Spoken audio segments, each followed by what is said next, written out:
నమస్కారం సాక్ష్యం న్యూస్ కి స్వాగతం. హెడ్లైన్ చూద్దాం.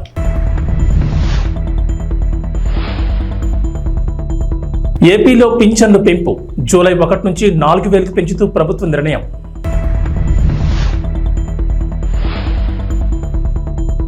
కేసీఆర్ పై అభిమానం, ఫామ్ హౌస్ కు క్యూ కడుతున్న జనం. పవన్ కళ్యాణ్ కార్యాలయంలో సీఐ దురుసు ప్రవర్తన, సీఐ శ్రీనివాసరావుపై అధికారులు బదిలీ వేటు.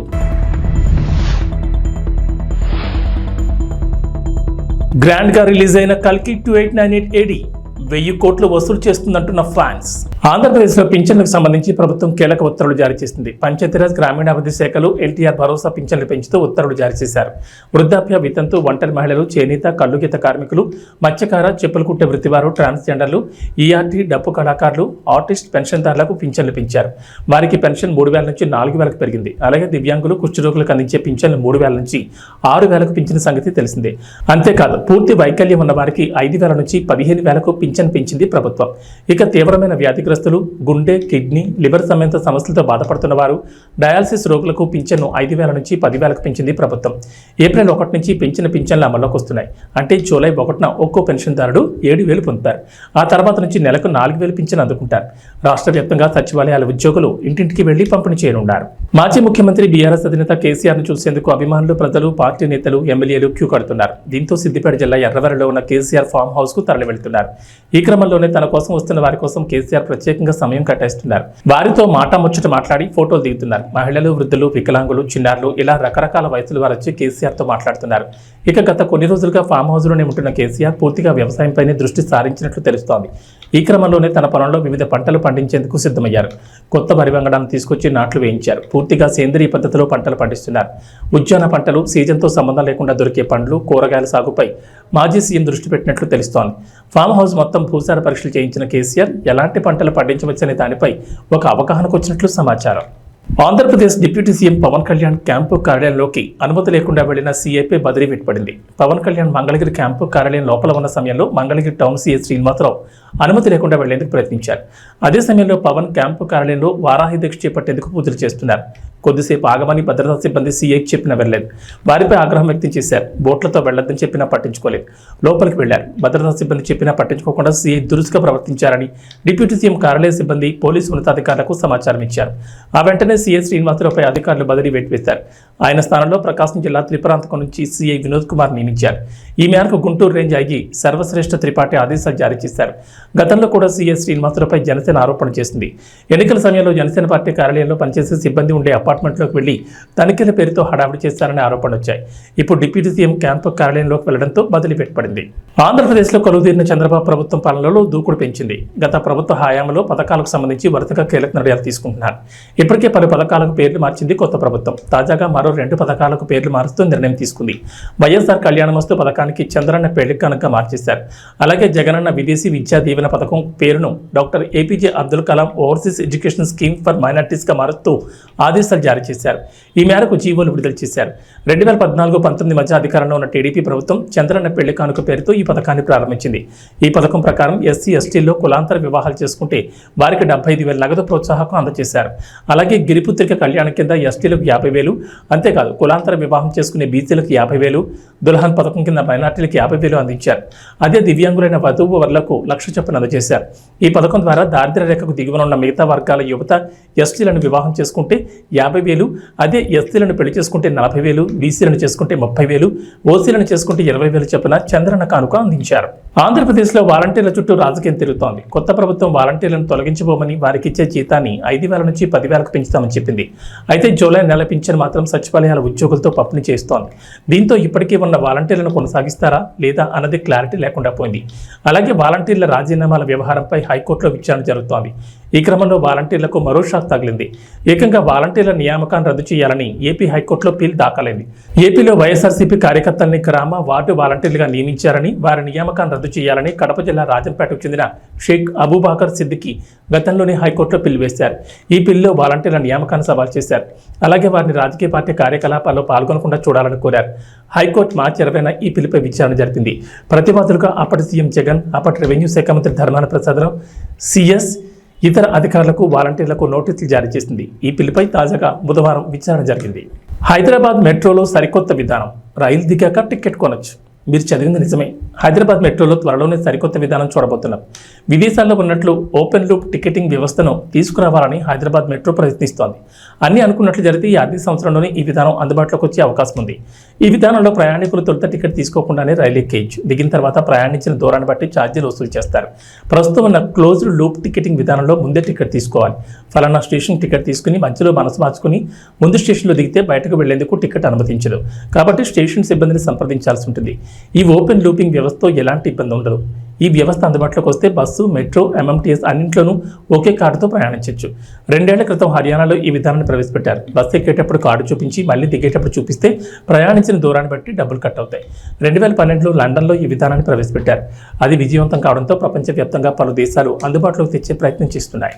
ఆంధ్రప్రదేశ్ ఉప ముఖ్యమంత్రి, పంచాయతీరాజ్ శాఖ మంత్రి, జనసేన అధ్యక్షుడు పవన్ కళ్యాణ్పై ఆ పార్టీ మచిలీపట్నం ఎంపీ వల్లభనేని బాలశౌరి పొగడ్తలతో ముంచేశారు. లోక్సభ ఎంపీగా ప్రమాణం చేసిన తర్వాత ఈ రోజు జరిగిన సభలో ఎంపీ బాలశౌరి మాట్లాడుతూ తొలుత స్పీకర్గా ఎన్నికైన ఓం బిర్లాకు అభినందనలు తెలిపారు. ఈ సందర్భంగా గడిచిన ఎన్నికల్లో జనసేనాని పవన్ కళ్యాణ్ చేసే పోరాటం, పోటీ చేసిన ప్రతి స్థానంలో ఏ విధంగా గెలిచారు అన్న అంశాలను ఒక్కొక్కటిగా ఎంపీ బాలశౌరి పేర్కొన్నారు. రాష్ట్రాభివృద్ధి కోసం ప్రజల ఆకాంక్షలు, ఆశయాలు నెరవేర్చడానికి ఎన్డీఏ కూటమి ఏర్పాటుకు ఉప ముఖ్యమంత్రి పవన్ కళ్యాణ్ తీసుకున్న నిర్ణయాలు, ఆయన చేసిన త్యాగం గురించి సభలో ప్రస్తావించారు. దేశంలో ఎన్డీఏ కూటమి గెలుపొందిన తర్వాత తొలిసారి పార్లమెంట్ సెంట్రల్ హాల్లో ఏర్పాటు చేసిన సభలో ప్రధాని మోడీ పవన్ను ఆకాశానికి ఎత్తేశారు. పవన్ అంటే కేవలం పవన్ కాదని, పవన్ అంటే ఆంది అని ప్రశంసించారు. ఇక ప్రధాని మోడీ మాట్లాడిన వ్యాఖ్యలు ప్రస్తావించిన ఎంపీ బాలశౌరి పవన్ నిజంగానే ఏపీ రాజకీయాల్లో తుఫాను సృష్టించారని, ప్రత్యర్థులను మట్టి కనిపించారని ఎంపీ బాలశౌరి పేర్కొన్నారు. భారతదేశంలో మరే పార్టీ సాధించని ఘన విజయం తన పార్టీ జనసేన సాధించిందని ఎంపీ పేర్కొన్నారు. 140 కోట్ల మంది ప్రజలు ఉన్న మన దేశంలో స్వాతంత్రం వచ్చిన తర్వాత ఎన్నికల్లో పోటీ చేసిన 21 అసెంబ్లీ, 2 ఎంపీ స్థానాల్లో గెలిచి 100% స్ట్రైక్ రేట్ సాధించిన పార్టీ జనసేన మాత్రమేనని, ఇలాంటి ఘనత సాధించడం దేశ చరిత్రలోనే ప్రథమని ఎంపీ బాలశౌరి స్పష్టం చేశారు. ఇక ఎంపీ బాలశౌరి ఉప ముఖ్యమంత్రి పవన్ కళ్యాణ్ గురించి లోక్సభలో మాట్లాడిన వీడియో చక్కర్లు కొడుతోంది. పవన్ అభిమానులు, జనసేన నాయకులు, కార్యకర్తలు సామాజిక మాధ్యమాల్లో ఈ వీడియోను విపరీతంగా వైరల్ చేస్తున్నారు. లోక్సభలో ఓ పార్టీ అధ్యక్షుడి గురించి ఎంత గొప్పగా చెప్పిన ఎంపీని తాము ఎప్పుడూ చూడలేదని కామెంట్లు పెడుతుండడం విశేషం. శ్రీ పవన్ కళ్యాణ్ గారు, and my own behalf I express my heartfelt congratulations and best wishes to you on your election as the Speaker of this prestigious House. Sir, I am confident. My party is confident. The House and 140 crore people of this country are confident that you will accomplish a great deal as a Speaker of this House. Sir, this is my thought as member of this House. Sir, I am here because of my party leader, Sri Pawan Kalyan Garu.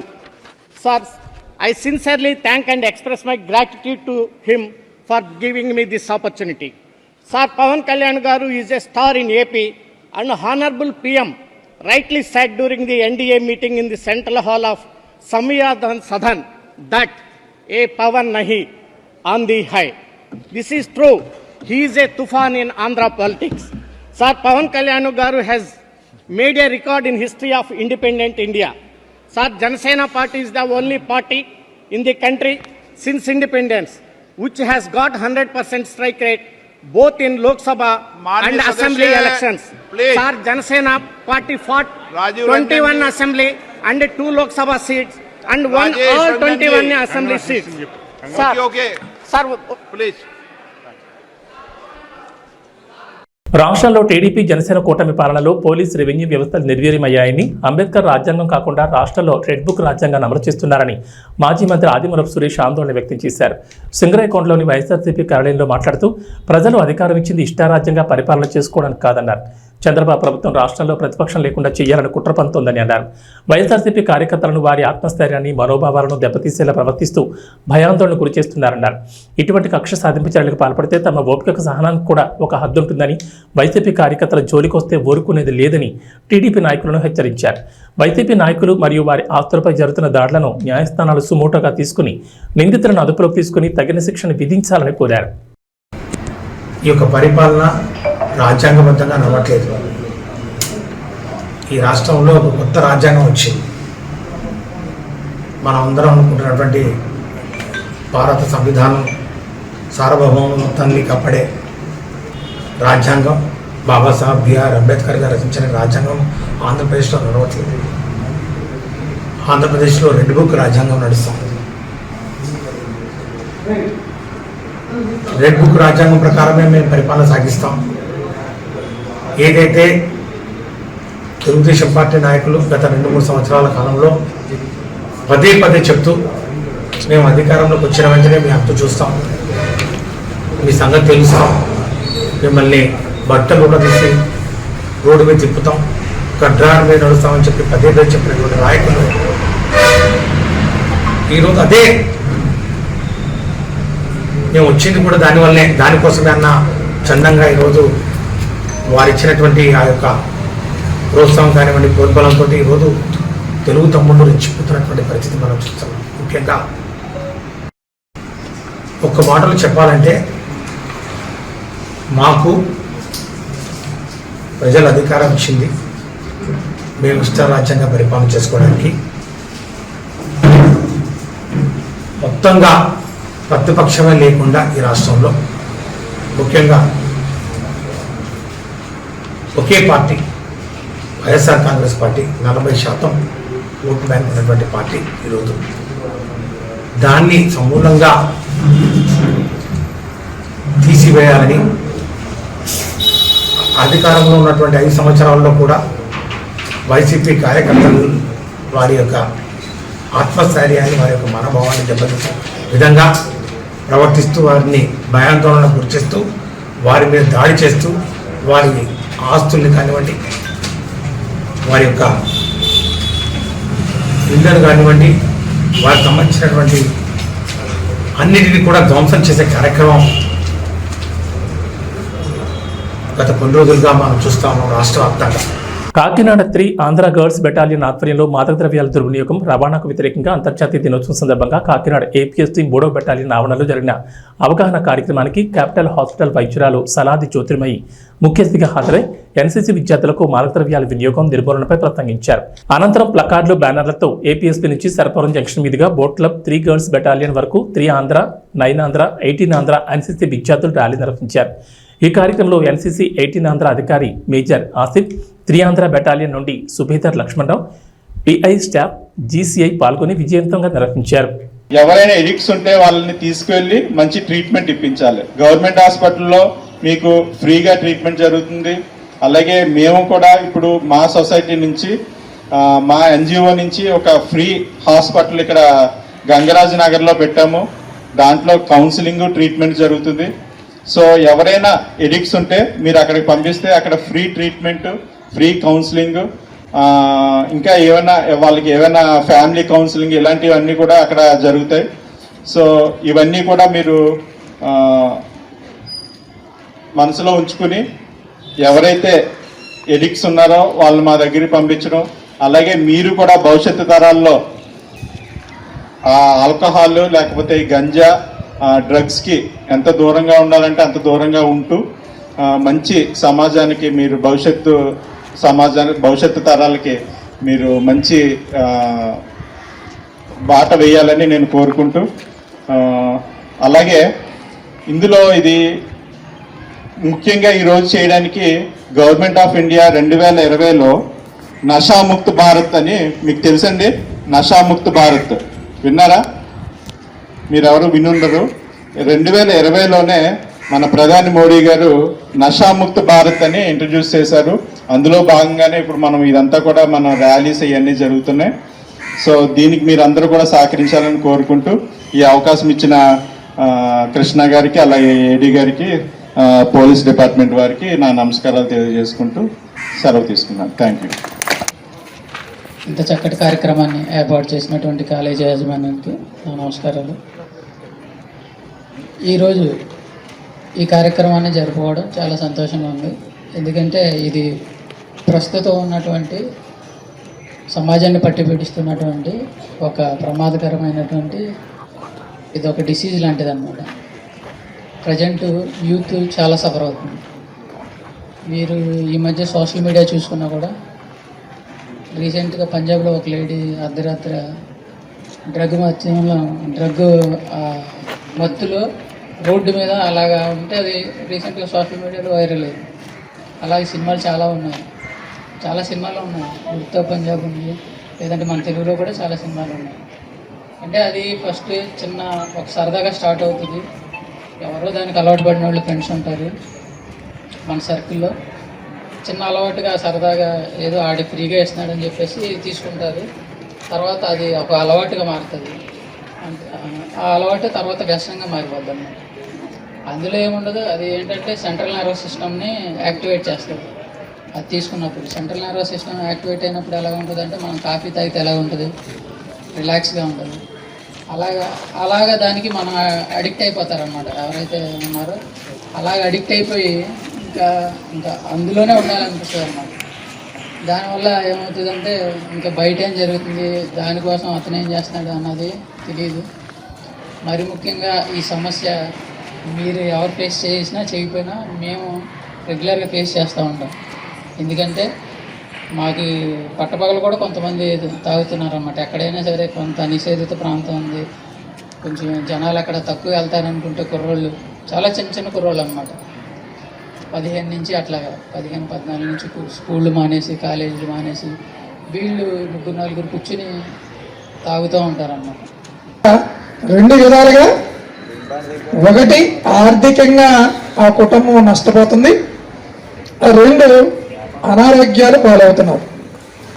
ఇవన్నీ దృష్టిలో పెట్టుకుని మనకి భారత ప్రధానమంత్రి గారు నరేంద్ర మోడీ గారు August 15, 2020ని నశాముక్త Bharat Abhiyan అనే ఒక ప్రోగ్రాంను తీసుకొచ్చారు. దీని ద్వారా అంటే ఆ ప్రోగ్రాం పెట్టిన తర్వాత మాత్రమే ఈ గవర్నమెంట్ హాస్పిటల్లో డ్రగ్ డి అడిక్షన్ సెంటర్ కింద ఒకటి పెట్టి దాని ద్వారా కౌన్సిలింగ్ ఇచ్చి వాళ్ళకి సెపరేట్గా డ్రగ్స్ ఇవ్వడం కూడా ఇచ్చి దాని నుంచి విముక్తి చేయాలనే ఉద్దేశంతో ఏర్పాటు చేయడం జరిగింది. మత్తు పదార్థాల వ్యతిరేక దినోత్సవంగా జరుపుకుంటాం. సో ఈ రోజు యొక్క ముఖ్య ఉద్దేశం ఏంటంటే, ఎవరైతే ఈ ప్రస్తుత సమాజంలో మత్తు పదార్థాలకు లేకపోతే ఆల్కహాల్కి ఎవరైతే బానిస అవుతున్నారో వారికి అవేర్నెస్ కల్పించి వారికి మంచి ట్రీట్మెంట్ అందించేలాగా, అలాగే ఎవరైతే స్కూల్స్ కాలేజెస్ స్టూడెంట్స్ ఉన్నారో యూనివర్సిటీ స్టూడెంట్స్ ఉన్నారో వాళ్ళు మత్తు పదార్థాల బానిసలు కాకుండా వాటిని బారిన పడకుండా కాపాడడానికి వారికి అవేర్నెస్ కల్పించడం కొరకు ఈ రోజుని ముఖ్యంగా ప్రపంచవ్యాప్తంగా ఈరోజు మనం యాంటీ డ్రగ్ డే జరుపుకుంటాం. అంతర్జాతీయ మత్తు పదార్థాల వ్యతిరేక దినోత్సవంగా ఈ రోజుని జరుపుకుంటాం. ఈ రోజు అంతర్జాతీయ మత్తు పదార్థాల వ్యతిరేక దినోత్సవం ఈ రోజున ఈ సంవత్సరానికి ఒక స్లోగన్ ఒకటి మనకి యునైటెడ్ నేషన్ ఒకటి స్లోగన్ ప్రిపేర్ చేసింది. ఏంటంటే, the evidence is clear, invest in prevention. మనం ఈ ప్రివెన్షన్ ద్వారా అంటే ఏ వ్యాధికైనా ఫస్ట్ మనం తెలుసుకోవాల్సింది ఏంటంటే, వ్యాధి మన దగ్గరికి రాకముందే మనం దాన్ని ఎలా ప్రివెంట్ చేయాలి అనేది మనం తెలుసుకోవాలి. అవునండి, వ్యాధి వచ్చిన తర్వాత దాన్ని బారిన పడి మన ఆరోగ్యం పాడు చేసుకోవడం కన్నా వ్యాధి మన దగ్గరికి రాకుండా ఎలాగ మనం దాన్ని నిర్మూలించాలి అనేది ముఖ్య ఉద్దేశంగా ఈ సంవత్సరం మనం దీన్ని ముందుకు తీసుకుపోతాం అనమాట. ఏంటంటే the evidence is clear, evidence కరెక్ట్గా ఉన్నాయి. ఏంటంటే ప్రివెన్షన్ అనమాట. మనం ప్రివెంట్ చేయాలి, ఆ వ్యాధి మన దగ్గర రాకుండా మనం చైతన్యపరచాలి, అందరినీ కూడా అవేర్నెస్ చేయాలి, చైతన్యపరచాలి. కాంగ్రెస్ పార్టీ ద్వారానే రైతులకు న్యాయం జరుగుతుందని, రైతుల రుణమాఫీపై సవాల్ విస్తున్న మాజీ మంత్రి హరీష్ రావు రాజీనామాకు సిద్ధం కావాలని కాంగ్రెస్ పార్టీ జిల్లా నాయకులు వెంకుగారి శ్రీధర్ డిమాండ్ చేశారు. మెదక్ జిల్లా రామాయంపేట మండల కేంద్రంలో కాంగ్రెస్ పార్టీ నాయకులు ముఖ్యమంత్రి రేవంత్ రెడ్డి చిత్రపటానికి పాలాభిషేకం నిర్వహించారు. ఆగస్టు 15 లోపు ముఖ్యమంత్రి రేవంత్ రెడ్డి ఇచ్చిన మాట ప్రకారం ఏకకాలంలో 2 లక్షల రుణమాఫీ చేస్తామంటూ ప్రకటించడంతో హర్షం వ్యక్తం చేస్తూ మెదక్ చౌరస్తాలో పాలాభిషేకం చేశారు. ఈ సందర్భంగా కాంగ్రెస్ పార్టీ నాయకులు మాట్లాడుతూ, కాంగ్రెస్ ప్రభుత్వ హయాంలోనే గత వైఎస్ రాజశేఖర రెడ్డి హయాంలో ₹1,00,000 రుణమాఫీ జరిగిందని, మరోసారి రేవంత్ రెడ్డి హయాంలో 2 లక్షల రుణమాఫీ జరుగుతుందని వారు హర్షం వ్యక్తం చేశారు. 10 సంవత్సరాలు పాలించిన బీఆర్ఎస్ పార్టీ రైతులను మోసం చేసిందని వారు విమర్శించారు. రుణమాఫీ చేసిన వెంటనే మాజీ మంత్రి హరీష్ రావు ఎమ్మెల్యే పదవికి రాజీనామా చేయాలని వారు డిమాండ్ చేశారు. ఈ కార్యక్రమంలో కాంగ్రెస్ సీనియర్ నాయకులు డాకిస్వామి, సుంకోజు దామోదర్ తదితరులు పాల్గొన్నారు. ఈరోజు ముఖ్యంగా ఫస్ట్ చెప్పదలుచుకునేది ఏంటంటే, రామాయంపేట కాంగ్రెస్ పార్టీ తరఫున మన గౌరవ ముఖ్యమంత్రి రేవంత్ రెడ్డి గారికి ప్రత్యేక కృతజ్ఞతలు తెలుపుకుంటున్నాం. ఎందుకనంటే ఎలక్షన్లో చెప్పిన విధంగా ఏకదాటిగా 2 లక్షల రుణమాఫీ చేస్తామని అప్పుడు మన గౌరవ ముఖ్యమంత్రి రేవంత్ రెడ్డి ప్రకటించడం జరిగింది. ఇప్పుడు అప్పుడు వైఎస్ రాజశేఖర రెడ్డి హయాంలో, అది కాంగ్రెస్ పార్టీ హయాంలో ఏకదాటిగా 2 లక్షలు చేసిన చరిత్ర, మళ్ళీ ఇప్పుడు ఏకదాటిగా 2 లక్షలు రుణమాఫీ చేసిన చరిత్ర కాంగ్రెస్ పార్టీకే ఉందని చెప్పేసి తెలియజేసుకుంటున్నాం. ఈ 2 లక్షల రుణమాఫీ చేసినందుకు రైతులు ఎంతో ఆనందం వ్యక్తం చేస్తున్నారు. ముఖ్యంగా హరీష్ రావుకి ఒకటి చెప్పదలుచుకున్నాము. రేవంత్ రెడ్డి గారు ఎప్పుడైతే రుణమాఫీ చేస్తారో నేను రాజీనామా చేస్తా అని చెప్పడం జరిగింది. మీరు హరీష్ రావు గారు మీరు రాజీనామాకు సిద్ధంగా అండి. ఆగస్టు 15 లోపల మా ముఖ్యమంత్రి గారు చెప్పిన విధంగా ఏకదాటిగా 2 లక్షల రుణమాఫీ చేయడం జరుగుతుంది. మీరు రాజీనామాకు సిద్ధంగా ఉండాలని చెప్పేసి కాంగ్రెస్ పార్టీ తరఫున డిమాండ్ చేస్తున్నాం. జై కాంగ్రెస్. ప్రభాస్ హీరోగా నటించిన కల్కి 2898 AD మూవీ గ్రాండ్ గా రిలీజ్ అయింది. మన తెలుగు దర్శకుడు నాగ్ అశ్విన్ తెరకెక్కించిన ఈ బిగ్ ప్రాజెక్ట్ మూవీ కోసం ప్రపంచవ్యాప్తంగా ఎంతకాలమో ఎదురు చూశారు. దిగ్గజ నటీనటులతో భారీ బడ్జెట్తో రూపొందించిన కల్కి ఈరోజు థియేటర్లో సందడి చేస్తోంది. ఇప్పటికే అన్ని థియేటర్లలోనూ అడ్వాన్స్ బుకింగ్స్ అయిపోవడంతో హౌస్ఫుల్ బోట్లు కూడా దర్శనమిస్తున్నాయి. టికెట్ రేట్లను భారీగా పెంచి సినీ ప్రేక్షకుడిని దోపిడీ చేసి మరీ నిర్మాతలు జేబులు నింపుకుంటున్నారు. మల్టీప్లెక్స్లలో 400 నుంచి 2000 పైన రేట్లుండగా హైదరాబాద్లోని సింగిల్ థియేటర్స్లో సైతం 250 తక్కువ లేవు. అయినప్పటికీ కూడా సినిమా లవర్స్ కల్కిని చూడడానికి క్యూ కడుతున్నారు. ఈ సినిమాకు వచ్చిన హైప్ అలాంటిది మరి. అయితే ఇప్పటికే కల్కి సినిమాని ఇండస్ట్రీ ప్రముఖులు వీక్షించడంతో టాక్ ముందే బయటకు వచ్చేసింది. కల్కిపై ప్రేక్షకుల్లో ఉన్న అంచనాలు మించే ఉందని చెప్తున్నారు. దర్శకుడు నాగ్ అశ్విన్ అద్భుత ప్రపంచాన్ని సృష్టించాడని, కల్కి అనే ఊహాజనిత ప్రపంచంలోకి తీసుకువెళ్లాడని అంటున్నారు. హాలీవుడ్ రేంజ్లో action episodes, VFX works Telugu cinema స్థాయిని మరో మెట్టెక్కించే విధంగా ఉన్నాయని చెప్తున్నారు. ఇక ప్రభాస్ పాత్రకు సంబంధించి చాలా సర్ప్రైజులు ఉండబోతున్నాయని, అవి తెరపై చూసినప్పుడు థ్రిల్ అవుతారని అంటున్నారు. ముఖ్యంగా ప్రభాస్ అమితాబ్ల పోరాట సన్నివేశాలు హైలైట్ కాగా కమల్ హాసన్ నట విశ్వరూపం మరోసారి కల్కిలో చూపించారని అంటున్నారు. కమల్ హాసన్ కనిపించేది 4-5 సన్నివేశాల్లోనే అయినా ఆ సీన్లు చాలా కీలకమని చెప్తున్నారు. అలాగే కల్కికి సెకండ్ పార్ట్ కూడా ఉండడంతో కమల్కి సెకండ్ పార్ట్లో ఎక్కువ ప్రాధాన్యత ఇవ్వబోతున్నట్లుగా కథలో రివీల్ చేశారు. దీపికా పదుకొనే పాత్ర కల్కిలో కీలకమని, ముఖ్యంగా ఆమె చేసిన ఎమోషనల్ సీన్లు అయితే కంటదరి పెట్టించాయని అంటున్నారు. మొత్తం 180 నిమిషాల 56 సెకండ్లు నిడుగుతున్న కల్కి కథలో బోలెడని సర్ప్రైజులు ఉన్నాయని అంటున్నారు. గెస్ట్ అపీరియన్స్లో స్టార్లను చూసి అభిమానులు షాక్ అవుతున్నారని అంటున్నారు. మొత్తానికి కల్కి సినిమా 1000 కోట్లు వసూలు చేస్తుందని ప్రభాస్ ఫ్యాన్స్ ధీమాగా ఉన్నారు. T20 ప్రపంచ కప్ 2024లో దక్షిణాఫ్రికా ఫైనల్కి చేరింది. సెమీఫైనల్ 1 మ్యాచ్లో ఆఫ్ఘనిస్తాన్ చిత్తు చేసి తొలిసారి ఫైనల్లో అడుగుపెట్టింది. ఈ టోర్నీలో పరాజయం అనేది లేకుండా దక్షిణాఫ్రికా తుది పోరుకు అర్హత సాధించింది. ఈ మ్యాచ్లో తొలుత బ్యాటింగ్ చేసిన ఆఫ్ఘనిస్తాన్ 56 పరుగులకు కుప్పకూల్చింది. అనంతరం 8.5 ఓవర్లలోనే లక్ష్యాన్ని ఛేదించింది. 1 వికెట్ మాత్రమే కోల్పోయి టార్గెట్ని ఫినిష్ చేసింది. ఈ మ్యాచ్లో ఆఫ్ఘనిస్తాన్ టాస్ గెలిచి తొలుత బ్యాటింగ్ చేసింది. ఈ టోర్నీలో సంచలన ప్రదర్శనతో పెద్ద జట్లను సైతం మట్టి కనిపించిన ఆ జట్టు సెమీఫైనల్లో మాత్రం తేలిపోయింది. దక్షిణాఫ్రికా బౌలర్ల ధాటికి వార్ 1 సైడ్ అన్నట్లు మ్యాచ్ సాగింది. ఈ టోర్నీలో ఆస్ట్రేలియా, న్యూజిలాండ్ లాంటి జట్లను ఓడించింది ఆఫ్ఘనిస్తాన్ జట్టేనా అనిపించింది. ఈ టోర్నీలో విశేషంగా రాణించిన ఆఫ్ఘన్ ఓపెనర్లు గుర్బాజ్, ఇబ్రహీం జద్రాన్లు స్వల్ప స్కోర్కే పెవిలియన్ చేరారు. మిగతా బ్యాటర్లు కూడా తేలిపోయారు. తెలంగాణకు హైదరాబాద్ వాతావరణ శాఖ రెయిన్ అలర్ట్ జారీ చేసింది. ఇవాళ రేపు రాష్ట్రంలో భారీ వర్షాలు కురుస్తాయని చెప్పింది. నైరుతి రుతుపవనాలకు తోడు ద్రోణి ప్రభావంతో కొన్ని జిల్లాల్లో భారీ వర్షాలకు ఛాన్స్ ఉందని వెల్లడించింది. నేడు జయశంకర్, భూపాలపల్లి, ములుగు, కొమరంభీం, ఆసిఫాబాద్, మంచిర్యాల, భద్రాద్రి కొత్తగూడెం, హనుమకొండ, జనగాం, సిద్దిపేట, ఖమ్మం, వరంగల్, మేడ్చల్, మల్కాజ్గిరి, మెదక్, కామారెడ్డి జిల్లాలో భారీ వర్షాలు కురుస్తాయన్నారు. ఈ మేరకు ఆయా జిల్లాల్లో ఎల్లో అలర్ట్ జారీ చేశారు. ఏపీ ప్రజలకు వాతావరణ శాఖ హెచ్చరికలు జారీ చేసింది. ఉపరితల ఆవర్తనం, నైరుతి రుతుపవనాల ప్రభావంతో ఇవాళ భారీ వర్షాలు కురిసే అవకాశం ఉందంటోంది. కోస్తాలో భారీ వర్షాలు, మిగిలిన జిల్లాలో తేలికపాటి నుంచి మోస్తరు వర్షాలు పడతాయంటోంది. అక్కడక్కడ పిడుగులు పడొచ్చని, గంటకు 50 కిలోమీటర్ల వేగంతో ఈదురుగాలులు వీస్తాయంటున్నారు. ఇక శ్రీకాకుళం, పార్వతీపురం, మన్యం, విజయనగరం, అల్లూరు సీతారామరాజు, విశాఖపట్నం, అనకాపల్లి, ఏలూరు, ఎన్టీఆర్ జిల్లాలో భారీ వర్షాలకు అవకాశం ఉందని చెప్తున్నారు. ఏబీ బులెటిన్ విశేషాలు. నమస్కారం.